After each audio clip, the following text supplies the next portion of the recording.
द्वापर युग की बात है। ये बात हर कोई जानता था कि कौरव पांडवों को हमेशा से अपना शत्रु मानते थे और कैसे भी करके उन्हें मारने की योजना बनाते रहते थे।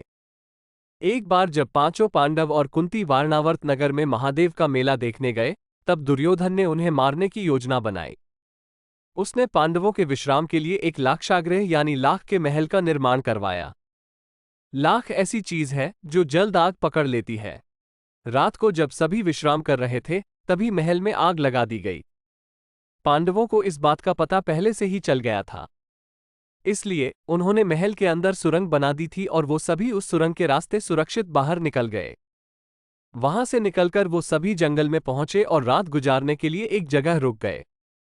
भीम ने कहा कि आप सभी सो जाइए, मैं यहां पर पहरा देता हूं। उसी जंगल में एक हिडिंब नाम का राक्षस अपनी बहन हिडिंबा के साथ रहता था। वह इंसानों को खाकर अपनी भूख मिटाता था। उस रात राक्षस ने अपनी बहन हिडिंबा को कहा कि उसे भूख लग रही है। वह किसी इंसान को पकड़कर लेकर आए। भाई की बात सुनकर हिडिंबा जंगल में यहां वहां घूमकर किसी मनुष्य को ढूंढने लगी। तभी उसकी नजर भीम पर पड़ी और वह भीम पर मोहित हो गई।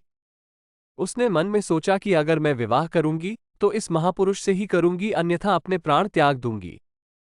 यह विचार कर हिडिंबा सुंदर स्त्री का रूप बदलकर भीम के पास गई और विवाह का प्रस्ताव रखा।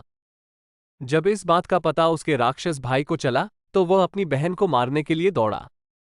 ये देखकर भीम ने राक्षस को रोका और दोनों में जोरदार लड़ाई हुई, जिसमें राक्षस मारा गया। शोर सुनकर कुंती और चारों भाई भी नींद से जाग गए। हिडिंबा ने फिर से भीम को विवाह करने का प्रस्ताव दिया, जिसे भीम ने ठुकरा दिया, लेकिन माता कुंती के समझाने पर हां कर दी। भीम और हिडिंबा का गंधर्व विवाह जंगल में संपन्न हुआ और कुछ समय बाद उनके घर एक पुत्र का जन्म हुआ। उसका नाम घटोत्कच रखा गया।